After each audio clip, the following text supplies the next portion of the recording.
High, welcome to my YouTube channel. আজকে আমি তোমাদের সাথে একটা রিভিউ ভিডিও শেয়ার করব। প্রথমেই যে কুর্তি সেটটা দেখলে তারই রিভিউ ভিডিও। দেখো যে কীরকম এসছে প্রোডাক্টটা। আমি মিশো থেকে মাত্র 259 টাকা দিয়ে এটা কিনেছিলাম। এখানে 3 পিস দিয়েছে, অর্থাৎ কুর্তি, প্যান্ট আর ওড়না। তো কুর্তিটা কিন্তু সুতির নয়, কুর্তিটা ছিল জর্জেটের। আর কুর্তির ভিতরে একটা লাইনিং দেওয়া আছে কাপড়, তো ওটা ডাবল কাপড়ের। আর প্যান্টটা দিয়েছে টেরিকটের আর ওড়নাটা দিয়েছে নেটের। তবে ভালো করে লক্ষ্য করো যে ছবিতে যে ছিল ওড়নাতে ডিজাইনটা ছিল ওইটা মিসিং, আর ওড়নার কালারটা চেঞ্জ করে দিয়েছে। ওটা রেড কালারের আসেনি, পিঙ্ক কালারের দিয়েছে।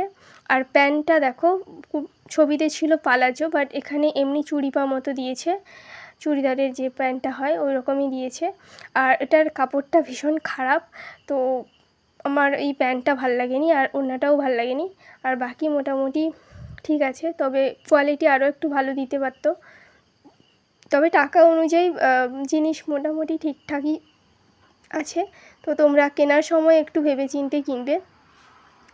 আর যদি এই জামাটার লিংক দরকার হয় তাহলে কমেন্ট বক্সে কমেন্ট করবে, আমি লিংক শেয়ার করে দেব। আর যেহেতু এটা জর্জেট কাপড়, তাই জন্য এর ধোয়ার পরেও কালার ওঠেনি। আমি কালার ওয়াশিংয়ের পর রিভিউ করছি, আমি মানে ওয়াশ করার পর রিভিউ করছি। তো কালার ওঠেনি একটুও, কালার ঠিক আছে। বাট ওড়নাটার যেহেতু ডিজাইনিং নেই আর কালার চেঞ্জ দিয়েছে, তো ওই জন্যই একটু খারাপ লাগছে। আদারওয়াইজ ঠিকঠাক প্রোডাক্ট। আর ওটার লেন্থ কিন্তু খুব একটা বেশি না, হাঁটু অবধি লেন্থ। আর মোটামুটি ঠিকঠাক দিয়েছে প্রোডাক্ট। আর যদি লিঙ্ক দরকার হয় বলবে। এরকম আনবক্সিং এবং রিভিউ ভিডিওর জন্য আমার চ্যানেলটাকে সাবস্ক্রাইব করে পাশে। Thank you.